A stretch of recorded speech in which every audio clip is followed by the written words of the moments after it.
அடுத்ததா துலாம் ராசி. துலாம் ராசி எடுத்துக்கிட்டோம்னா அதுல சித்திரை நட்சத்திரத்தினுடைய 3, 4 இந்த 2 பாதங்கள், அதுக்கப்புறம் சுவாதி நட்சத்திரத்தினுடைய 4 பாதங்கள், அப்புறம் விசாகம் நட்சத்திரத்தினுடைய 1, 2, 3 இந்த 3 பாதங்களும் இதுக்குள்ள அடங்கும். நம்ம துலாம் ராசி நேயர்களுக்கு 2014ஆம் ஆண்டு எப்படிப்பட்ட பலன்களை கொடுக்கும் அப்படின்னு நம்ம ஜோதிடர் திருமதி பாரதி ஸ்ரீதர் அவர்கள் இப்ப சொல்ல போறாங்க. கவனமா கேளுங்க. துலா ராசி நேயர்களுக்கு 2014ஆம் வருடம் மிகவும் சிறப்பான வருடமாக அமைகிறது. உங்களுடைய ஜென்மத்தில் இருக்கக்கூடிய சனி பகவானும் ராகு பகவானும் இந்த வருடம் பெயர்ச்சி ஆகிறார்கள். இதுவரையில் ஜென்மத்தில் இருந்து உங்களுக்கு மன கஷ்டங்களை கொடுத்து கொண்டிருந்த சனி பகவானும் ராகு பகவானும் இந்த 2014ஆம் வருடம் உங்களுடைய ராசியிலிருந்து பெயர்ச்சி ஆகிறார்கள். அதனால் 2014ஆம் வருடம் ஒரு புதிய தொழில் ஆரம்பிப்பதற்கோ அல்லது புதிய வாழ்க்கை ஆரம்பிப்பதற்கோ இந்த வருடத்தில் நீங்கள் அதற்கான முயற்சியில் ஈடுபடலாம். ஏப்ரல், மே, ஜூன் ஆகிய மாதங்கள் உங்களுக்கு மிகவும் சாதகமான மாதங்களாகவே அமைகிறது. புதிய தொழில் தொடங்குவதோ அல்லது வியாபாரம் தொடங்குவதோ கூட்டு தொழில் செய்வது என்பது இந்த மாதங்களில் நீங்கள் அதற்கான காலகட்டத்தை ஏற்படுத்தி கொள்ளலாம். இந்த வருடம் உங்களுக்கு பொருளாதார ரீதியாக சென்ற வருடத்தை விட இந்த வருடம் உங்களுக்கு அமோகமான பலன்களை காத்து கொண்டிருக்கிறது.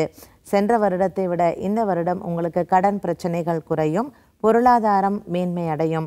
பெண்களுக்கு ஒரு மகத்தான வருடமாகவே இருக்கும். உங்களுடைய தாய் வழியிலிருந்து நீங்கள் எதிர்பார்த்த உதவி இந்த வருடம் உங்களுக்கு வந்து சேரும்.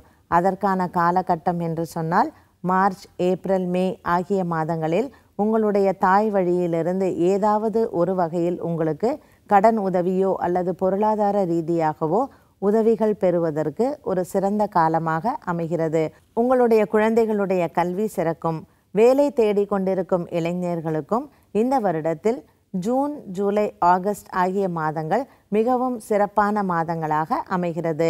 வெளிநாடு சென்று வேலை தேடும் எண்ணம் இருப்பவர்களுக்கு இந்த வருடத்தில் ஆகஸ்ட் மாதத்திற்கு மேல் அதற்கான நல்ல காலகட்டம் பிறக்கிறது.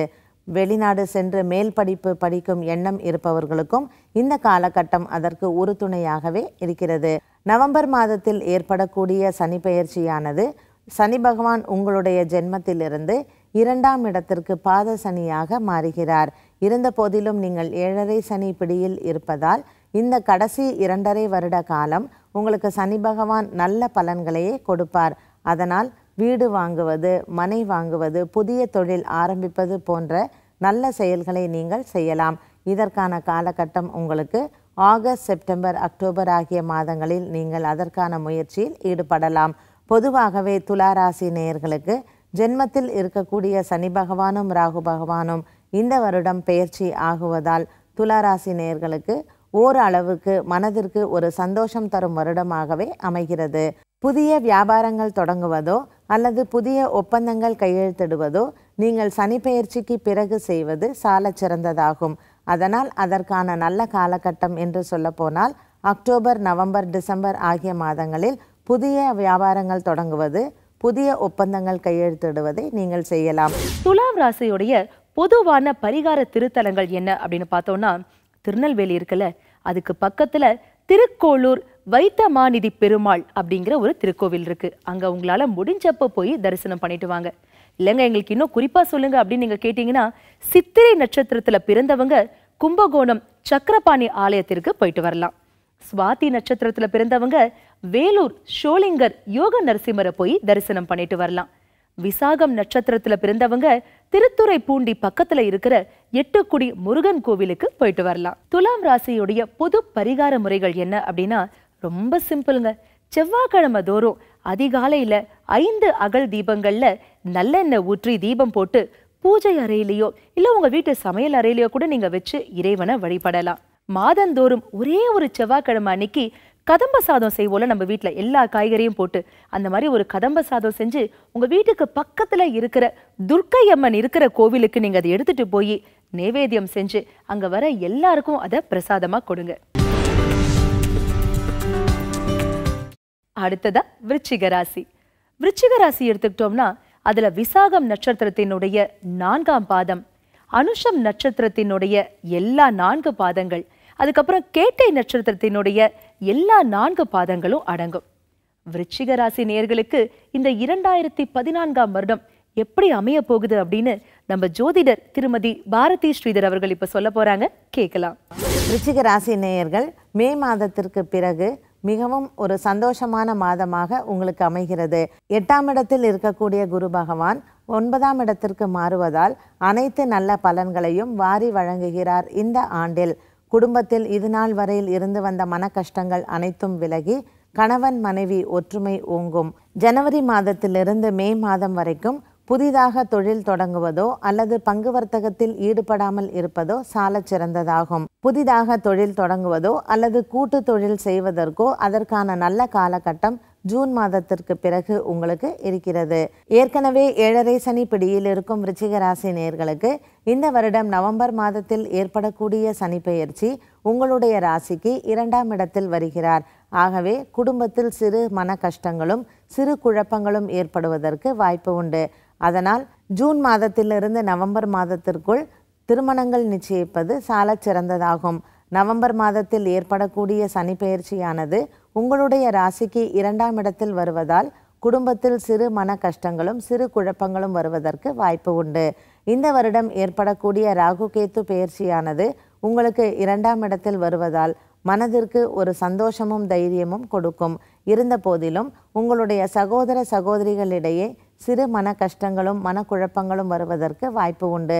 நீண்ட நாட்களாக ஏற்பட்டிருக்கும் சொத்து தகராறுகள் இந்த வருட கடைசியில், அதாவது அக்டோபர், நவம்பர், டிசம்பர் ஆகிய மாதங்களில் உங்களுக்கு சாதகமாக வருவதற்கு வாய்ப்பு உண்டு. பெண்களுக்கு நல்ல ஒரு முன்னேற்றமான காலமாக இருக்கும். மே, ஜூன் மாதங்களில் பொன் பொருள் சேருவதற்கு வாய்ப்பு உண்டு. விருச்சிக ராசிக்கான பொதுவான பரிகார திருத்தலங்கள் என்னென்னு இப்ப நான் சொல்றேன், நோட் பண்ணிக்கோங்க. கரூருக்கு பக்கத்துல இருக்கிற நெரூர் திருத்தலத்துக்கு உங்களால முடிஞ்சப்ப நீங்க போய் வணங்கிட்டு வரலாம். இன்னும் எங்களுக்கு குறிப்பா சொல்லுங்க அப்படின்னு நீங்க கேட்டீங்கன்னா, விசாகம் நட்சத்திரத்துல பிறந்தவங்க நன்னிலத்துக்கு பக்கத்துல இருக்கிற கந்தன்குடி சுப்பிரமணிய சுவாமி திருக்கோவிலுக்கு போய் அங்க இருக்கிற சுவாமியை வணங்கிட்டு வரலாம். அனுஷம் நட்சத்திரத்துல பிறந்தவங்களா நீங்க விருதாச்சலம் பக்கத்துல இருக்கிற விருத்தகிரீஸ்வரர் ஆலயத்துக்கு உங்களால முடிஞ்சப்ப போய் பார்த்துட்டு வாங்க. விருச்சிகம் நட்சத்திரத்துல பிறந்தவங்களுக்கான பொதுவான பரிகார முறைகள் என்னென்ன அப்படின்னு பார்த்தோம்னா ரொம்ப சிம்பிள்ங்க. வெள்ளிக்கிழமை தோறும் காலையில எழுந்து 5 அகல் விளக்குகள்ல நெய் தீபம் ஏற்றி உங்க வீட்டு பூஜை அறையில வச்சாலும் சரி, இல்ல நீங்க இருக்கிற அந்த சமையல் அறையில வச்சுட்டே நீங்க வேலை செஞ்சாலும் சரிங்க, தெய்வங்கள் உங்களுக்கு என்னைக்கும் அருள் பாலிக்கும். மாசத்துக்கு ஒரு முறை வெள்ளிக்கிழமை அன்னைக்கு கல்கண்டு இருக்குல்ல, இதை போட்டு சாதம் செஞ்சு அதை பிரசாதமா உங்க வீட்டுக்கு பக்கத்துல இருக்கிற கோவில்ல போய் படையல் போட்டுட்டு அங்க வர எல்லாருக்கும் விநியோகம் செய்யுங்க. அடுத்ததா தனுசு ராசி. தனுசு ராசி எடுத்துக்கிட்டோம்னா அதுல மூல நட்சத்திரத்தினுடைய எல்லா 4 பாதங்கள், அதுக்கப்புறம் பூராடம் நட்சத்திரத்தினுடைய எல்லா 4 பாதங்கள், அதுக்கப்புறமா உத்திராடம் நட்சத்திரத்தினுடைய முதல் பாதம், இது எல்லாமே அதுக்குள்ள அடங்கும். தனுசு ராசி நேயர்களுக்கு இந்த 2014ஆம் ஆண்டு எப்படிப்பட்ட பலன்களை தரப்போகுது அப்படின்னு நம்ம ஜோதிடர் திருமதி பாரதி ஸ்ரீதர் அவர்கள் நமக்காகவே இப்ப சொல்ல போறாங்க, பார்க்கலாம். தனுசு ராசி நேயர்களுக்கு 2014ஆம் வருடம் ஒரு பெரிய வரவேற்பான வருடம் என்று சொல்லலாம். 7ஆம் இடத்தில் இருக்கக்கூடிய குரு பகவான் உங்களுக்கு 8ஆம் இடத்திற்கு மாறுகிறார் ஜூன் மாதத்தில். ஜூலை மாதத்தில் ராகு கேத்து பெயர்ச்சியும் உங்களுக்கு மிகவும் சாதகமாகவே உள்ளது. நவம்பர் மாதத்தில் வரக்கூடிய சனி பெயர்ச்சியானது தனுசு ராசி நேயர்களுக்கு 7.5 சனி காலமாக ஆரம்பமாகிறது. ஆகவே தனுசு ராசி நேயர்கள் சற்று மனதில் தைரியத்தை வளர்த்து கொள்வது சிறந்ததாகும். இந்த வருடம் குரு பகவான் 8ஆம் இடத்தில் வருவதனால் சற்று உடல் ஆரோக்கியம் குறைவதற்கு வாய்ப்பு உண்டு. அதனால் தனுசு ராசி நேயர்களுக்கு இந்த வருடத்தில் மே மாதத்திற்கு பிறகு மருத்துவ செலவுகள் வருவதற்கு வாய்ப்பு உண்டு. நவம்பர் மாதத்தில் ஏற்படக்கூடிய சனி பெயர்ச்சியானது 7.5 சனியின் ஆரம்ப காலமாக தனுசு ராசிக்கு ஏற்படுகிறது. இது விரய சனியாக இருப்பதால் இந்த விரயத்தை நீங்கள் சுப விரயமாக மாற்றி அமைத்து கொள்ளுங்கள். உங்களுடைய இல்லத்தில் திருமணங்கள் நிச்சயம் செய்வதோ அல்லது புதிதாக வீடு வாங்குவதோ வாகனம் வாங்குவதோ போன்றவற்றை நீங்கள் இந்த விரயத்தை சுப விரயமாக மாற்றி அமைத்து கொள்ளலாம். சனி பகவான் 12ஆம் இடத்தில் வரும் பொழுது இது விரயஸ்தானமாக இருப்பதனால் நாம் ஏதாவது ஒரு பொருளை வாங்குவதோ அல்லது வீட்டில் சுப நிகழ்ச்சிகள் ஏற்பாடு செய்வதோ சால சிறந்ததாகும். பெண்களுக்கு இது ஒரு மகத்தான வருடமாக இருக்கிறது. ஏற்கனவே உங்களுக்கு தாய் வழியிலிருந்து வரக்கூடிய சொத்து தகராறுகள் இருந்தால் இந்த வருடத்தில் மே மாதத்திற்கு மேல் அது சரியாகிவிடும். பொதுவாக இந்த வருடம் வியாபாரம் செய்பவர்களுக்கு மிகவும் ஒரு நல்ல அமோகமான வருடமாக இருக்கிறது. புதிதாக தொழில் தொடங்க எண்ணம் இருப்பவர்களுக்கு நீங்கள் பிப்ரவரி, மார்ச், ஏப்ரல் ஆகிய மாதங்களில் இதனை தொடங்குவது நல்லது. பொதுவாக தனுசு ராசி நேயர்களுக்கு வெளிநாடு சென்று படிக்க எண்ணம் இருப்பவர்களுக்கும் அதற்கான காலகட்டத்தை சற்று தள்ளி போடுவது நல்லது. இந்த வருடம் தனுசு ராசி நேயர்களுக்கு குரு பகவான் 8ஆம் இடத்தில் வருவதனாலும் சனி பயிற்சியின் போது சனி பகவான் 12ஆம் இடத்தில் பயிற்சி ஆகுவதனாலும் இந்த வருடம் நீங்கள் சற்று எச்சரிக்கையுடனும் ஜாகிரதையுடனும் இருப்பது நல்லது. உங்களுடைய பொருளாதாரத்தை நீங்கள் நன்கு யோசித்து செலவிடுவது இந்த வருடத்தில் உங்களுக்கு ஒரு பெரிய அட்வைஸ் என்று சொல்லலாம். என்ன தனுசு ராசி நேயர்களே, சந்தோஷமான பல செய்திகளும் சொன்னாங்க, சங்கடமான ஒரு சில செய்திகளும் உங்களுக்கு சொல்லியிருக்காங்க. கவலையே படாதீங்க, இதற்கான பரிகார திருத்தலங்கள் இப்போ நான் சொல்றேன், நோட் பண்ணிக்கோங்க. தனுசு ராசிக்கான பொதுவான பரிகார திருத்தலங்கள் என்ன அப்படின்னா, காஞ்சிபுரம் மாவட்டத்துல இருக்கிற திருப்புட்குழி விஜயராகவன் திருக்கோவிலுக்கு உங்களால முடிஞ்சப்ப நீங்க போயிட்டு வரலாம். இல்லைங்க எங்களுக்கு இன்னும் என் நட்சத்திரத்துக்கு ஏத்த மாதிரியான கோவில குறிப்பா சொல்லுங்க அப்படின்னு நீங்க கேட்டீங்கன்னா அதுவும் சொல்றேங்க. மூல நட்சத்திரத்துல பிறந்தவங்க பன்ருட்டிக்கு பக்கத்துல இருக்கிற திருவதிகை திருத்தலத்துக்கு போயிட்டு வரலாம். பூராடம் நட்சத்திரத்துக்காரரா நீங்க, உங்களுக்கு சொல்றேங்க, கும்பகோணத்துக்கு பக்கத்துல இருக்கிற திருவெள்ளியங்குடி திருத்தலத்துக்கு உங்களால முடிஞ்சப்ப ஒரு தடவை போய் தரிசனம் பண்ணிட்டு வாங்க. உத்திராடம் நட்சத்திரத்துல பிறந்தவங்க செங்கோட்டைக்கு பக்கத்துல இருக்கிற பண்பொழில் குமாரசுவாமி திருக்கோவிலுக்கு போயிட்டு வரலாம். புதன்கிழமை தோறும் 3 அகல் விளக்குகள்ல நெய் தீபம் போட்டு அதிகாலையில உங்க பூஜை அறை அல்லது உங்க சமையல் அறையில வச்சு உங்க இஷ்ட தெய்வத்தை மனசுக்குள்ளேயே நினைச்சு வழிபடுங்க. மாசம் ஒரே ஒரு நாள் புதன்கிழமை அன்னைக்கு உங்க வீட்டுக்கு பக்கத்துல இருக்கிற கோவிலுக்கு போயிட்டு அங்க வெண்பொங்கல் படையல் போட்டு அங்க வர எல்லாருக்கும் விநியோகம் செய்யுங்க. அடுத்ததா மகர ராசி.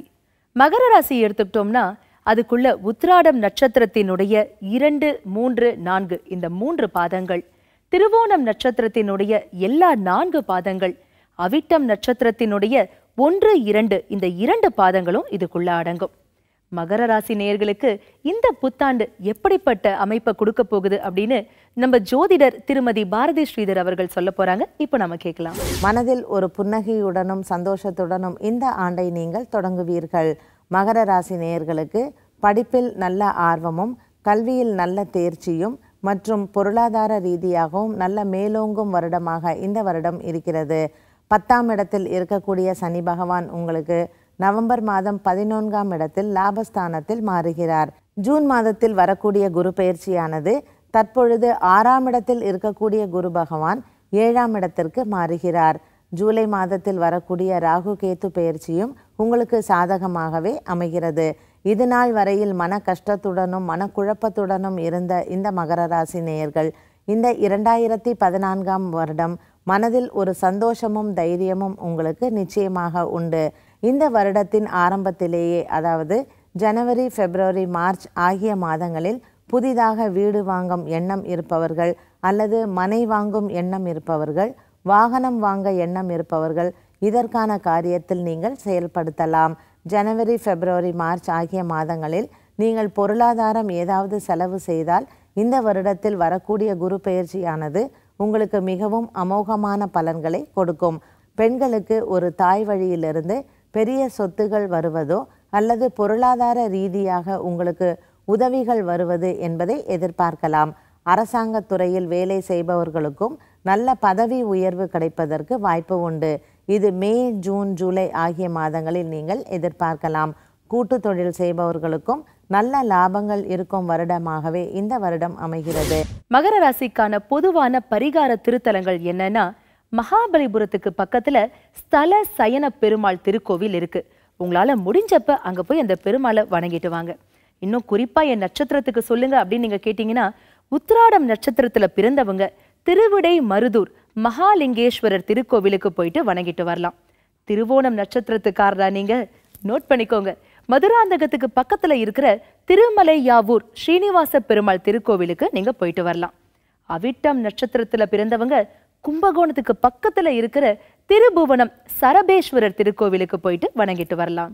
திங்கட்கிழமை அன்னைக்கு 5 அகல் விளக்குகள்ல நெய் தீபம் ஏற்றி உங்க பூஜை அறையிலையோ இல்ல உங்க வீட்டு சமையல் அறையிலையோ வச்சு உங்க இஷ்ட தெய்வத்தை மனசார நினைச்சு வழிபடுங்க. மாசத்துக்கு ஒரே ஒரு திங்கட்கிழமை அன்னைக்கு உங்க வீட்டுக்கு பக்கத்துல இருக்கிற கோவிலுக்கு போய் நெய் சோறு நைவேத்தியம் செஞ்சு அது அங்க வர எல்லாருக்கும் விநியோகம் செய்யுங்க. அடுத்ததா கும்பராசி. கும்பராசி எடுத்துக்கிட்டோம்னா அதுல அவிட்டம் நட்சத்திரத்தினுடைய 3, 4 இந்த 2 பாதங்கள், சதயம் நட்சத்திரத்தினுடைய எல்லா 4 பாதங்களும், பூரட்டாதி நட்சத்திரத்தினுடைய 1, 2, 3 இந்த 3 பாதங்களும் அடங்கும். கும்பராசி நேயர்களுக்கு இந்த 2014ஆம் ஆண்டு எப்படிப்பட்ட விஷயங்களை செய்ய போகுது அப்படின்னு நம்ம ஜோதிடர் திருமதி பாரதி ஸ்ரீதர் அவர்கள் இப்ப சொல்ல போறாங்க. கவனமா கேளுங்க. 2014ஆம் வருடம் கும்பராசி நேயர்களுக்கு மிகவும் ஒரு சந்தோஷமான வருடமாக அமைகிறது. பொருளாதார ரீதியாக நல்ல மேன்மை அடையும், வியாபாரத்தில் நல்ல லாபத்தை பெறும் வருடமாக இந்த வருடம் அமைகிறது. கும்பராசி நேயர்களுக்கு நவம்பர் மாதத்தில் வரக்கூடிய சனி பெயர்ச்சி சிறு பிரச்சனைகள் ஏற்படுத்தி கொடுத்தாலும் வியாபாரத்தில் நீங்கள் ஆகஸ்ட் மாதத்திற்குள் புதிய முயற்சிகள் எடுப்பது சாலச் சிறந்ததாகும். புதிய ஒப்பந்தங்கள் கையெழுத்திடுவதோ வேலை மாற்றம் தேடிக்கொண்டிருப்பவர்களுக்கு வேலை மாறுவது என்பது மே, ஜூன் ஆகிய மாதங்களில் நீங்கள் அதற்கான முயற்சியை செயல்படுத்துங்கள். நவம்பர் மாதத்திலிருந்து வரக்கூடிய சனி பெயர்ச்சியானது சற்று சாதகமாக இல்லாததனால் நீங்கள் சனி பகவானுக்கு அர்ச்சனை செய்வதோ அல்லது ஆஞ்சநேயருக்கு அர்ச்சனை செய்வதோ சாலச் சிறந்ததாகும். பொருளாதார ரீதியாக கும்பராசி நேயர்களுக்கு நல்ல முன்னேற்றம் தரும் வருடமாக இருக்கும். பொருளாதார முன்னேற்றம் இருக்கும் வருடமாக இருந்த போதிலும் சில விரயங்கள் வருவதற்கும் செலவுகள் அதிகம் இருப்பதற்கும் வாய்ப்பு உண்டு. இந்த செலவுகள் சுப செலவுகளாக மாறுவதற்கு நீங்கள் குரு பகவானுக்கு பிரார்த்தனை செய்வது நல்லது. ராகு கேத்து பெயர்ச்சியுமே சற்று உங்களுக்கு சாதகமாக இல்லாததனால் செவ்வாய்க்கிழமை தோறும் விநாயக பெருமானுக்கு அருகம்புல் மாலை சாற்றி அர்ச்சனை செய்து வந்தால் கும்பராசி நேயர்களுக்கு மனதில் குழப்பம் இல்லாமல் சந்தோஷமாக மாற்றி அமைத்து கொள்ளலாம். பொதுவாகவே 2014ஆம் வருடம் கும்பராசி நேயர்களுக்கு ஒரு மனக்குழப்பங்கள் இருக்கும் வருடமாக அமையும். இது உங்களுடைய குழந்தைகளின் கல்வியினாலேயும் இருக்கலாம். அதனால் செவ்வாய்க்கிழமை தோறும் விநாயக பெருமானுக்கு அருகம்புல் மாலை சாற்றி அர்ச்சனை செய்து வந்தால் குழந்தைகளின் கல்வி சிறக்கும், வியாபாரம் மேன்மை அடையும், கூட்டு தொழிலில் நல்ல லாபங்கள் ஏற்படுத்தலாம். பெண்களுக்கும் குடும்பத்தில் ஒற்றுமை ஓங்கும். கணவன் மனைவிக்கிடையே இருக்கும் மனக்கசப்புகளும் விலகுவதற்கு வாய்ப்பு உண்டு. பங்கு வர்த்தகத்தில் முதலீடு செய்ய எண்ணம் இருப்பவர்களுக்கு இந்த மாதத்தில் நீங்கள் முதலீடு செய்தால் நல்ல லாபங்களை நீங்கள் எதிர்பார்க்கலாம். பெண்களுக்கும் இந்த மாதங்களில் ஒரு நல்ல மகத்தான மாதங்களாக அமைகிறது. பொதுவாகவே கும்பராசி நேயர்கள் குரு பகவானுக்கும் சனி பகவானுக்கும் வருடம் முழுவதுமே அர்ச்சனை செய்து வரலாம். கும்பம் ராசிக்கான பரிகார திருத்தலங்கள் என்ன அப்படின்னு பார்த்தோம்னா, கும்பகோணம் கும்பேஸ்வரர் திருக்கோவிலுக்கு உங்களால முடிஞ்சப்ப நீங்க போய் அங்க இருக்கிற சாமியை வணங்கிட்டு வரலாம். இன்னும் குறிப்பா பார்த்தோம்னாக்க அவிட்டம் நட்சத்திரத்துல பிறந்தவங்க காங்கேயத்திற்கு பக்கத்துல இருக்கிற சிவன்மலை முருகன் திருக்கோவிலுக்கு போயிட்டு வரலாம். சதயம் நட்சத்திரத்துல பிறந்தவங்க சங்கரன் கோவில் கோமதி அம்பாள் திருக்கோவிலுக்கு போயிட்டு வரலாம். பூரட்டாதி நட்சத்திரத்துல பிறந்தவங்க திருவாரூர் தியாகராஜர் திருக்கோவிலுக்கு போயிட்டு வணங்கிட்டு வரலாம். கும்பத்தினுடைய பொது பரிகாரங்கள் என்ன அப்படின்னு பார்த்தோம்னா ரொம்ப ஈஸிங்க. ஞாயிற்றுக்கிழமை தோறும் 5 அகல் விளக்குகள்ல நெய் தீபம் ஏற்றி உங்க வீட்டு பூஜை அறையிலையோ இல்ல உங்க வீட்டு சமையல் அறையிலையோ வச்சு உங்க இஷ்ட தெய்வத்தை மனசார வணங்கிட்டு வாங்க. மாசத்துக்கு ஒரே ஒரு ஞாயிற்றுக்கிழமை அன்னைக்கு தயிர் சாதம் செஞ்சு உங்க வீட்டுக்கு பக்கத்துல இருக்கிற நவகிரக சன்னதிகளுக்கு போயிட்டு அங்க சூரிய பகவான் இருப்பார்ல, அவருக்கு படையலா அதை படைச்சிட்டு அதுக்கப்புறம் அங்க வர எல்லாருக்கும் அதை விநியோகம் செய்யுங்க. உங்களால முடிந்த உதவிகளை உறவினர்களுக்கும் உடல் ஊனமுற்றவர்களுக்கும் நிச்சயமா செய்யுங்க. எல்லா உயிர்கள் கிட்டையும் அன்பா இருங்க, ஆதரவா நடந்துக்கோங்க. அல்லல் படுற பலருக்கும் உங்களால முடிந்த உதவிகளை கண்டிப்பா செய்யுங்க. முடிஞ்சா அவங்க பக்கத்திலே இருந்து அவங்களுக்கு ஆறுதலும் சொல்லுங்க. இப்படி நீங்க செஞ்சீங்கன்னா என்னன்னைக்கும் உங்க இல்லத்துல மட்டும் இல்ல உங்க உள்ளத்திலையும் மகிழ்ச்சி நிறைந்து இருக்கும். 12 ராசிகள்ல கடைசி ராசி மீனராசி. மீனராசி எடுத்துக்கிட்டோம்னா அதுல பூரட்டாதி நட்சத்திரத்தினுடைய 4ஆம் பாதம், உத்திரட்டாதி நட்சத்திரத்தினுடைய எல்லா 4 பாதங்கள், அதுக்கப்புறம் ரேவதி நட்சத்திரத்தினுடைய எல்லா 4 பாதங்களும் அடங்கும். இந்த மீனராசி நேயர்களுக்கு 2014ஆம் ஆண்டு என்னென்ன பலன்களை தரப்போகுது அப்படின்னு நம்ம ஜோதிடர் திருமதி பாரதி ஸ்ரீதர் அவர்கள் இப்ப சொல்ல போறாங்க. கவனமா கேளுங்க. 2014ஆம் வருடம் மீனராசி நேயர்களுக்கு மிகவும் ஒரு மகத்தான வருடம் என்று சொல்ல வேண்டும். இது நாள் வரையில் அஷ்டம சனி பிடியில் இருக்கும் மீனராசி நேயர்கள் குரு பகவானும் உங்களுக்கு சாதகமாக இல்லாததனால் மனதில் அதிக குழப்பத்துடன் இருந்த மீனராசி நேயர்கள் இந்த வருடம் ஒரு பெரிய ரிலீஃப் என்று சொல்ல வேண்டும். அஷ்டம சனி பிடியிலிருந்து நவம்பர் மாதத்தில் ஏற்படக்கூடிய சனி பெயர்ச்சியில் நீங்கள் முழுவதும் வெளிவந்து விடுவீர்கள். மீனராசி நேயர்கள் இந்த வருடத்தில் புதிதாக தொழில் தொடங்குவதோ வியாபாரங்களில் ஒப்பந்தங்கள் செய்வதோ வெளிநாடு பிரயாணம் செய்வது என்பது அனைத்துமே உங்களுடைய எண்ணம் போல் நிறைவேறும். உங்களுடைய ராசிநாதன் ஆகிய குரு பகவான் கடக ராசிக்கு ஜூன் மாதம் பிரவேசம் செய்வது உச்சனாக இருப்பதும் மீன ராசி நேயர்களுக்கு ஒரு மகத்தான பலன்களையே வாரி வழங்கி கொடுக்கும். அதனால் பொருளாதாரம் நன்கு மேன்மையடையும். கல்வியிலும் குழந்தைகள் நன்கு தேர்ச்சி பெறுவார்கள். கூட்டு தொழில் செய்பவர்களுக்கும் நல்ல லாபங்கள் ஏற்படுத்தி கொடுக்கும். கலைஞர்களுக்கும் கலைத்துறையில் இருப்பவர்களுக்கும் குரு பெயர்ச்சிக்கு பின்னால் மீன ராசி நேயர்களுக்கு நல்ல ஒரு மகத்தான பலன்களை வாரி வழங்கி கொடுக்கும். ஜூலை மாதத்தில் வரக்கூடிய ராகு கேத்து பெயர்ச்சியானது உங்களுடைய ராசிக்கு பெயர்ச்சியாவதால் உங்களுடைய சகோதர சகோதரிகளின் உறவுகளில் பாதிப்பு ஏற்படுத்தி கொடுக்கும். இதனால் உங்களுடைய சகோதர சகோதரிகளிடையே இருக்கக்கூடிய சொத்து பிரச்சனைகள் ஏதாவது இருந்தால் ஜூலை மாதத்திற்கு மேல் அதற்கான நல்ல காலகட்டமாக அமைகிறது. அரசு உத்தியோகத்தில் இருப்பவர்களுக்கு பதவி உயர்வு ஏற்படுத்தி கொடுப்பதும் இந்த வருடத்தில் நீங்கள் காணலாம். இதற்கான நல்ல காலகட்டம் என்று சொன்னால் ஏப்ரல், மே, ஜூன் ஆகிய மாதங்கள் உங்களுக்கு சாதகமான பலன்களே உண்டு. இளைஞர்கள் வேலை மாறுவதோ அல்லது வேலை தேடி கொண்டிருப்பவர்களுக்கோ ஜூன் மாதத்திற்கு மேல் அதற்கான நல்ல காலகட்டம் ஆரம்பமாகின்றன. மீன ராசி நேயர்களுக்கு சென்ற வருடத்தை விட இந்த வருடம் பொதுவாகவே ஒரு நல்ல சிறப்பான வருடம் என்று சொல்ல வேண்டும். நவம்பர் மாதத்தில் ஏற்படக்கூடிய சனி பெயர்ச்சியானது இதுவரையில் குடும்பத்தில் இருந்த சண்டை சச்சரவுகள் விலகி குடும்பத்தில் சந்தோஷம் இருக்கும் வருடமாகவே 2014ஆம் வருடம் நீங்கள் காண்பீர்கள். குடும்பத்தில் சந்தோஷம் மட்டுமன்றி பொருளாதாரமும் மேன்மையடைந்து கடன் பிரச்சனைகளிலிருந்து வெளிவந்து மீன ராசி நேயர்கள் 2014ஆம் ஆண்டு குதூகலத்துடன் கொண்டாடும் வருடமாகவே அமையும். மீனராசிக்கான பொது பரிகார திருத்தலங்கள் என்னன்னா, திருச்சி திருவானைக்காவல் ஜம்புகேஸ்வரர் ஆலயத்துக்கு உங்களால எப்போ முடியுமோ அப்போ ஒரு தடவை போயிட்டு அந்த இறைவனை நீங்க வழிபட்டுட்டு வரலாம். இன்னும் எங்களுக்கு குறிப்பா சொல்லுங்க அப்படின்னு நீங்க கேட்டீங்கன்னா, பூரட்டாதி நட்சத்திரத்துல பிறந்தவங்க திருப்பதி வெங்கடாஜலபதி ஆலயத்திற்கு போயிட்டு வரலாம்.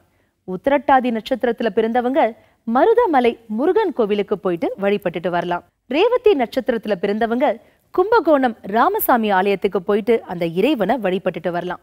மீனராசிக்கான பொது பரிகார முறைகள் என்னன்னா ரொம்ப சிம்பிள்ங்க. புதன்கிழமை அன்னைக்கு உங்க வீட்டுல 5 நெய் தீபம் ஏற்றி வழிபடலாம். மாதத்துல ஒரே ஒரு புதன்கிழமை அன்னைக்கு புளியோதரை செஞ்சு உங்க வீட்டுக்கு பக்கத்துல இருக்கிற பெருமாள் கோவிலுக்கு அதை எடுத்துட்டு போய் படையலா போட்டு அதுக்கப்புறம் அங்க வர எல்லாருக்குமே நீங்க விநியோகம் செய்யலாம். முதியவர்களுக்கு உங்களால முடிஞ்ச பணிவிடைகளை கண்டிப்பா செய்யுங்க. இதெல்லாம் நீங்க செஞ்சீங்கன்னா உங்க இல்லத்துல மட்டும் இல்லைங்க, உங்க உள்ளங்கள்லயும் மகிழ்ச்சி என்னன்னைக்கும் தீப ஒளியா பெருகும். இந்த வருடம் ஜூன் மாதம் 18ஆம் தேதி குரு பெயர்ச்சி ஏற்படுகிறது. ஜூலை மாதம் 14ஆம் தேதி ராகு கேத்து பெயர்ச்சிகள் ஏற்படுகின்றன. நவம்பர் மாதம் 2ஆம் தேதி சனி பெயர்ச்சி ஏற்படுகிறது. ஆகவே 2014ஆம் வருடம் மிகவும் ஒரு முக்கியமான வருடம் என்றே சொல்லலாம். 3 கிரகங்களுமே பெயர்ச்சியாகி மக்களுக்கு அதிக நல்ல பலன்களை கொடுக்கின்றன. இந்த 2014ஆம் வருடம் அனைவரும் சந்தோஷத்துடனும் மனதில் ஒரு நிம்மதியுடன் இருப்பதற்கு நவகிரகங்களை தொழுது தெய்வ வழிபாட்டில் அனைவரும் ஈடுபட்டு இந்த உலகம் முழுதும் இருக்கும் ஜீவராசிகளுக்கும் நல்லது நடக்க வேண்டும் என்று பிரார்த்தனை செய்து அனைவரும் இன்புற்றிருப்போம். நேயர்களே, இந்த 2014ஆம் ஆண்டின் வருட பலனை பார்த்தோம். 12 ராசிகளுக்குமான எளிய பரிகார முறைகளையும் தெரிஞ்சுக்கிட்டோம். இந்த புத்தாண்டுல வேற்றுமை ஒழியவும், ஒற்றுமை ஓங்கவும், தன்னலம் தகரவும், பொதுநலம் பொங்கவும், நம்மால் இயன்றதை செய்வோம் என்று உறுதிமொழி எடுப்போம். புத்தாண்டில் புது மனிதர்களாய் பிறப்போம். பூமியின் புதல்வர்களாய் பொதுநலம் காப்போம். நேயர்கள் அனைவருக்கும் புதுயுகம் சார்பில் இனிய புத்தாண்டு நல்வாழ்த்துக்கள்.